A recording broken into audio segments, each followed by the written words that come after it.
You ever feel like you're not really the one living your life? Like you're playing a part? Saying things just to keep people happy?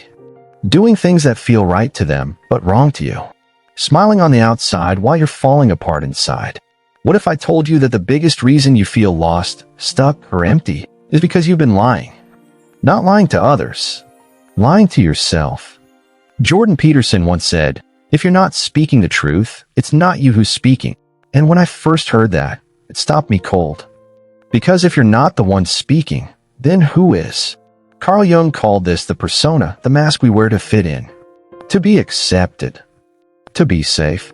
And over time, that mask can become so tight, we forget who we are underneath it. We lie to stay comfortable. We lie to avoid conflict. We lie because we're afraid of what the truth might destroy. But here's the real danger. Lying doesn't just hide the truth. It hides you. It's like trying to breathe through smoke and calling it air. You're surviving, but barely. The cost: anxiety, resentment, confusion, feeling like your life is going in circles, even when it looks like you're doing okay on the outside. And it's not just about the big lies. It's those tiny, daily, automatic lies. The "I'm fine" when you're not. The "I'm happy" when you're exhausted. The "I'll change tomorrow" when you know you won't. Those lies add up. They build walls between who you are and who you could be. But here's the truth that changed everything for me. You don't have to keep living like that.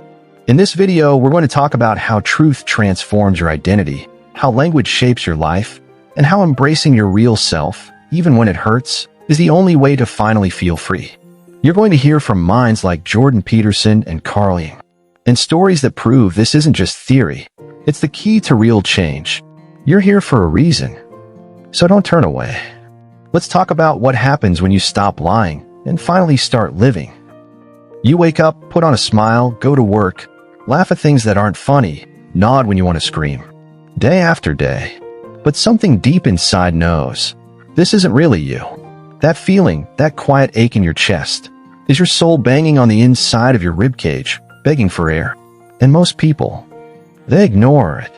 We lie not because we're bad. We lie because we're scared. Scared of rejection. Scared of failure. Scared of who we might really be if we stop pretending. Carl Jung warned us that when we build a life around the persona, the mask we show the world, we lose touch with the real self. And that split becomes suffering. Jordan Peterson goes further. You live the life of the manipulative spirit, not your own. He means that every time you act out a lie, even a small one, you give up control. You hand your life over to whatever part of you is trying to please, to survive, or to impress. That part becomes your identity. But it's fake. It's a shell. This shell is heavy. It makes people feel anxious, bitter, and confused, even when life looks fine on paper. And the pain of that shell is something we've seen, even in those who had everything. Robin Williams made the world laugh. He seemed full of joy, but he carried deep pain he never fully expressed. Behind the laughter was a truth he may have never felt safe enough to speak. His death was a shock, but also a tragic symbol of what happens when your outer world becomes a mask for your inner struggle. Demi Lovato told a similar truth. After years of success, fans, and fame, she revealed a relapse that nearly killed her. Her words cut deep. "I was pretending to be someone I wasn't. I was lying to myself and everyone else." What made her confession powerful wasn't just the truth, it was the courage. Because telling the truth always demands you give something up. The image, the applause, the fake peace. It's not just artists and celebrities. Lance Armstrong built his entire career on a lie. He won Tour de France after Tour de France, all while hiding a doping scheme. He wasn't just cheating the sport. He was cheating himself. When the truth came out, he lost titles, money, and fans. But in interviews, he admits, the lie became so big, I didn't even know where it ended. That's the thing with lies, they grow. They feed on your silence. And one day, you wake up and don't recognize the person in the mirror. Elizabeth Holmes, once hailed as the female Steve Jobs, created a company built on smoke and mirrors. Her startup, Theranos, promised to revolutionize medicine. But it was all based on a lie, one that cost people jobs, health, and trust. She wasn't just deceiving investors. She was hiding from herself. Brené Brown, one of the world's top voices on authenticity, puts it clearly: vulnerability is the birthplace of authenticity. In other words, truth starts where the performance ends. But that takes guts.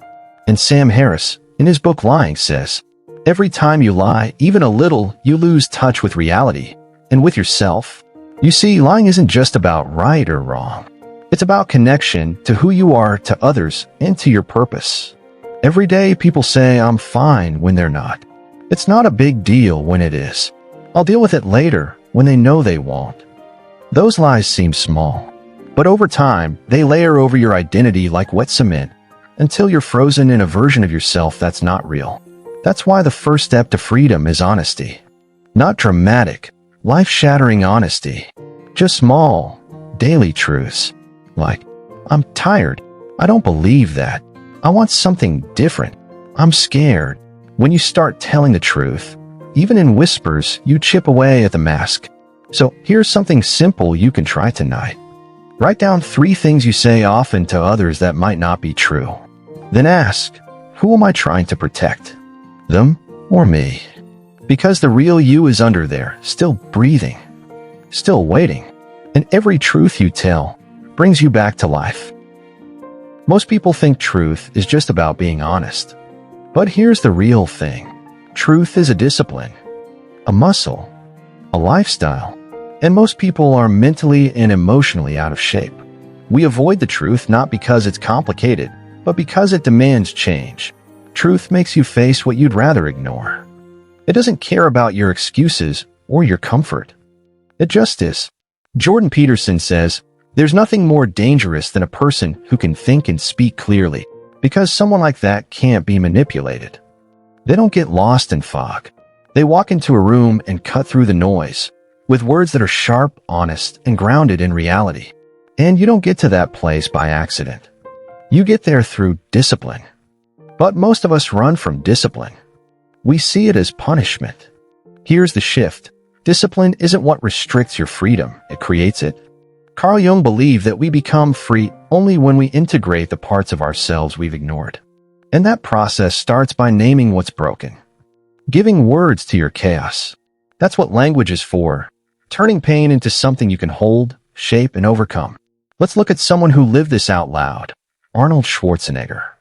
Before he was famous, he used to look in the mirror and say, I'm going to be the best bodybuilder in the world. Not a hope. Not maybe. That's discipline in language. Speaking what you believe again and again until your mind, body, and actions align.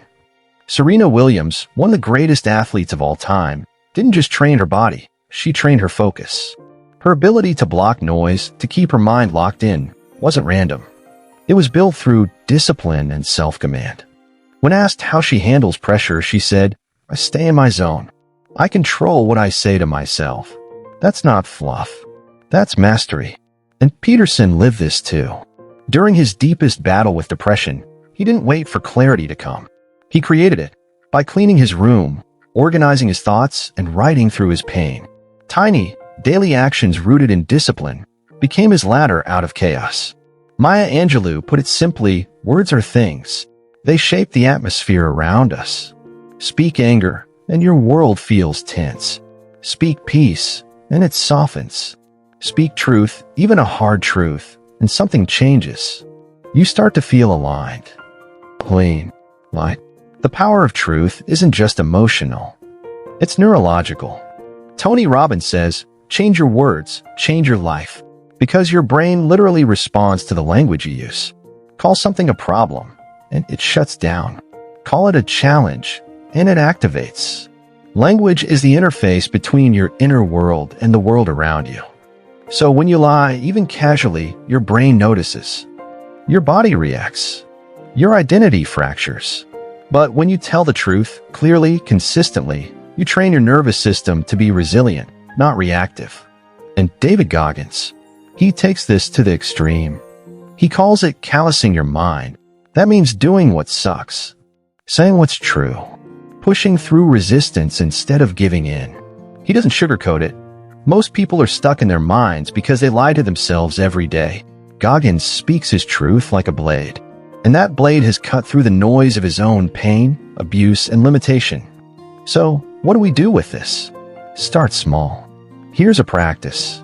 Tonight, write down one lie you tell yourself to avoid responsibility. Now, rewrite it in clear, honest language. Not to shame yourself, but to clean the mirror.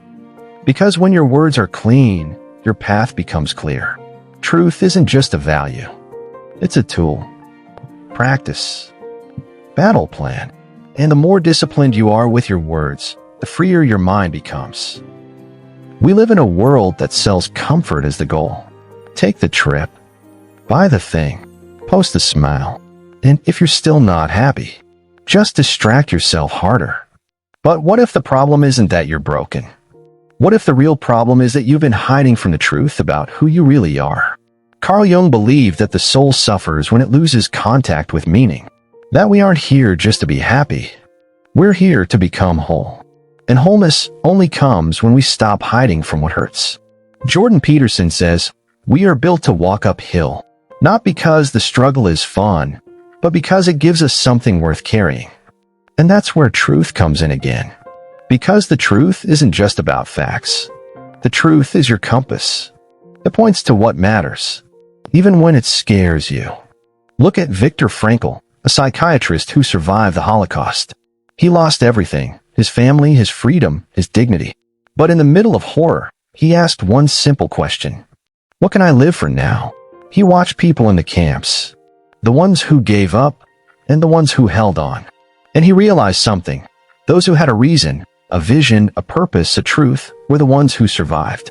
His book Man's Search for Meaning became one of the most powerful works in human psychology, not because it promised happiness, but because it offered something deeper, the idea that even in suffering, life still has meaning. That's truth. That's power. But in our world today, it's easy to avoid all that. We chase dopamine, quick wins, the next thing. But the more we run from discomfort, the more disconnected we feel. Joe Dispenza, who blends neuroscience with personal transformation, says, most people are addicted to emotions that reinforce the false self. In other words, you can get hooked on being fake, on hiding, on playing small. And it shows in your energy, your relationships, your health. Tom Bilyeu, co-founder of Quest Nutrition, had a moment like this. He built a company worth hundreds of millions. He won, but one day he looked in the mirror and felt nothing. He realized that success without purpose is just noise. He walked away from it all and rebuilt his life around a new truth, impact. That's when he found his real power.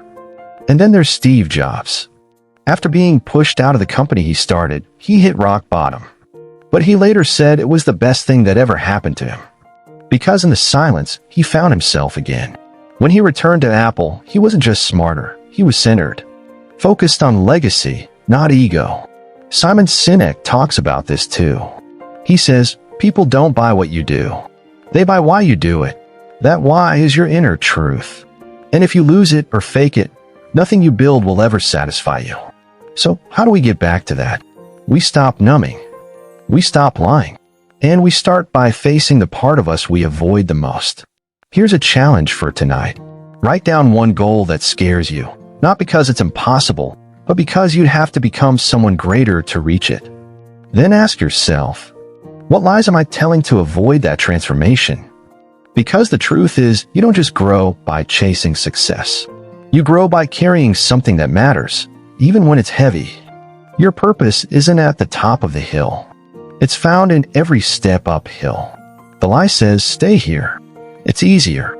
But the truth says, keep climbing. There's more in you, and that's where freedom lives. Not in comfort, not in fake peace, but in the fight for who you were meant to become. If you've made it this far, maybe it's because some part of this hit home. Not just the words, but the weight behind them. The quiet knowing that maybe you've been carrying something that doesn't belong to you. Maybe it's a version of yourself you built just to survive. A mask you've worn so long that even you forgot it wasn't your face. Or a script you've been reading from, trying to keep everyone else happy while feeling empty inside. But here's the truth. You don't have to keep living like that. Jordan Peterson once said, you grow in proportion to the truth you can tolerate. And maybe that's the most powerful truth of all. Because it means your freedom doesn't come from escaping pain. It comes from facing it, From choosing to speak when it would be easier to stay silent. From telling the truth, especially to yourself, when lying would feel safer. Carl Jung believed that your soul isn't just trying to feel better. It's trying to become whole. And the path to wholeness is almost always through the very things we've been avoiding. So let me ask you this. What truth are you ready to finally stop running from? You don't have to fix your entire life tonight. You just have to begin. Say one real thing. Make one honest decision. Let go of one lie you've been carrying. And tomorrow, do it again. Because this isn't the end of your journey. This is the part where it finally starts to matter. If that message spoke to something inside you, like this video, if you felt seen, heard, or challenged, subscribe so we can walk this path together. And if you're ready to live without the mask, drop a fire in the comments so we know you're still climbing. No more pretending. No more hiding. Your truth is the beginning, not the end. And you were made for more than silence. Hey, incredible growth seekers. Wow, what a journey. If this video resonated, subscribe now for more life-changing content. Join our community of self-improvers. Smash that like button to fuel more content on mindfulness, goal setting, and emotional intelligence. Share this video to create a ripple of positive change. Comment below about your growth journey. Your insights shape our content. Next week, boosting self-confidence and overcoming limiting beliefs. Don't miss it. Every interaction brings us closer to a world of empowered individuals. Let's make personal development global. Stay inspired, keep growing. Your best self awaits. Let's unlock it together.